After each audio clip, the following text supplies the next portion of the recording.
আসসালামু আলাইকুম। অনেকদিন হয়ে গেল ছাদ বাগানে এই আমড়াগুলো সময়ের অভাবে পাড়া হয় না। আজকে আমি আমার ছাদ বাগানের আমড়াগুলো হারভেস্ট করে নিব। আর আমড়াগুলো অনেকটা হলুদ হয়ে যাচ্ছে, কিন্তু গাছের আর বড় করার শক্তি বা সামর্থ্য নেই, এই জন্য আমি আজকে এই আমড়াগুলো হারভেস্ট করে নিচ্ছি।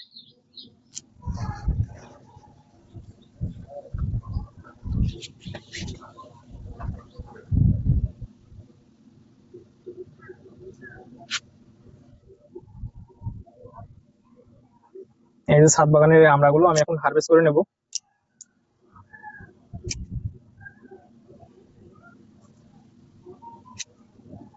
এই যে সাথে সাথে মরা ডালগুলো কেটে ফেলতে হবে। এই যে এটাও আমি কেটে নিলাম। গাছে ফল কাটার সাথে সাথে এই মরা ডালগুলো কেটে নিতে হবে। এই যে এখান থেকে এইগুলো আমি কেটে নিলাম এই মুহূর্তে। এই যে পড়ে গেল, এইখান থেকে এইগুলো আমি কেটে নিলাম।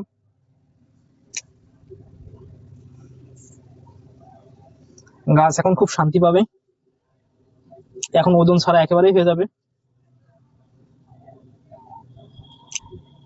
এই যে এখান থেকেও আমি কেটে নিলাম, অবশেষে এখান থেকেও আমি কেটে নিচ্ছি।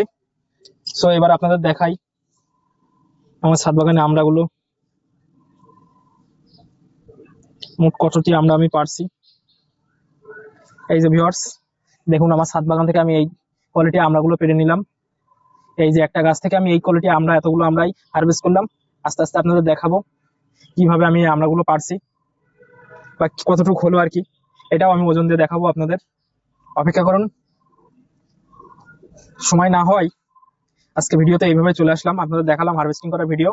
পরবর্তীতে এই গাছটা থেকে আমি কি কি পরিচর্যা করি সেটাও আপনাদের দেখাবো। আবার এই গাছটাতে খুব তাড়াতাড়ি ফুল চলে আসবে, রিলিজ করে দেওয়ার কারণে খুব তাড়াতাড়ি ফুল চলে আসবে। আলহামদুলিল্লাহ, সবাই সুস্থ থাকবেন, নিজেদের খেয়াল রাখবেন, আর নিজেদের বাগানে সময় দেওয়ার চেষ্টা করবেন। ধন্যবাদ।